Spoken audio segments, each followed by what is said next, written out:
कपड़ा जड़ा हुआ था। और जब कन्या की शादी करते हैं तो एक मिनट। हाँ, तो उसके पैर क्यों छूते हैं और उसको न कहते हैं कन्यादान कर दिया, तो कन्यादान क्या हो, उसे तो पाप में लिखेंगे।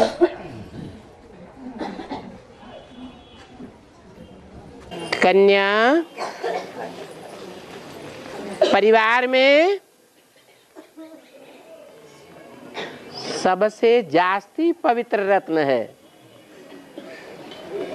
जो पवित्र है उसकी पूजा करना है या नहीं करना है? पूजनीय है।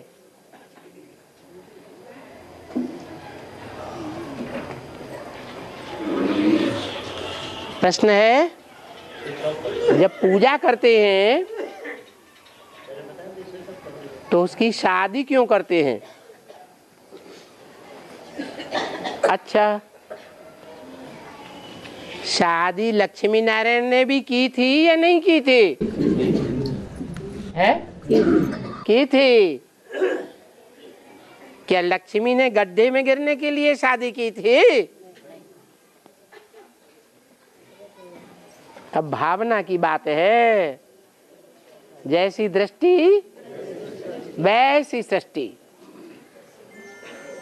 कन्या को एक तरफ पूजते भी हैं, दूसरी तरफ पवित्र कन्या का दान देते हैं, तो बुद्धि में रहता है ये अपवित्र बनेगी, अपवित्रता का सुख भोगेगी। माँ बाप समझते हैं जैसे हमने जिंदगी में ये बड़ा सुख लिया है, ऐसे हमारी कन्या को भी तो अनुभव होना चाहिए। तो एक तरफ उल्टा काम करते हैं, एक तरफ पूजते भी हैं। अभी तो बुद्धि में आ गया। क्या बुद्धि में आ गया है? जो कन्या जैसा पवित्र रत्न है, पूजनीय है, उसको भी पूजी ही रहने दें। ईश्वरार्पणम, कृष्णार्पणम कहते हैं। लेकिन भक्ति मार्ग में तो जानते ही नहीं थे कृष्ण कौन है। वो तो 16 कला संपूर्ण कृष्ण को कृष्ण भगवान मान लेते थे। अब भगवान कभी कलाओं में बंधता है क्या?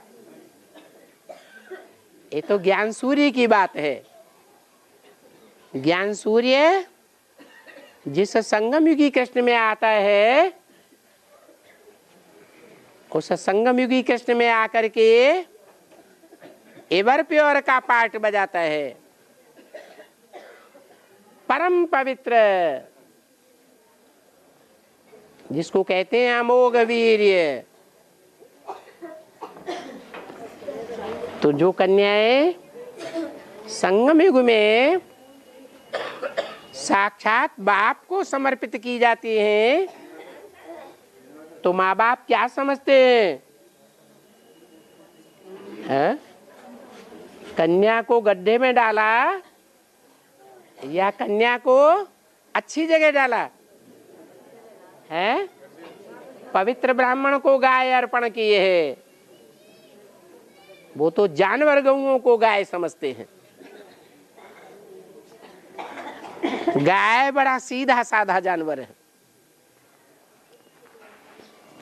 भारतीय परंपरा में, परिवार में कन्या भी बड़ी सीधी सादी होती है।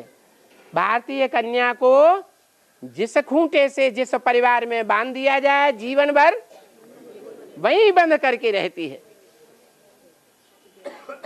तो ये गऊ की बात है, वो जानवर गऊ की बात नहीं है।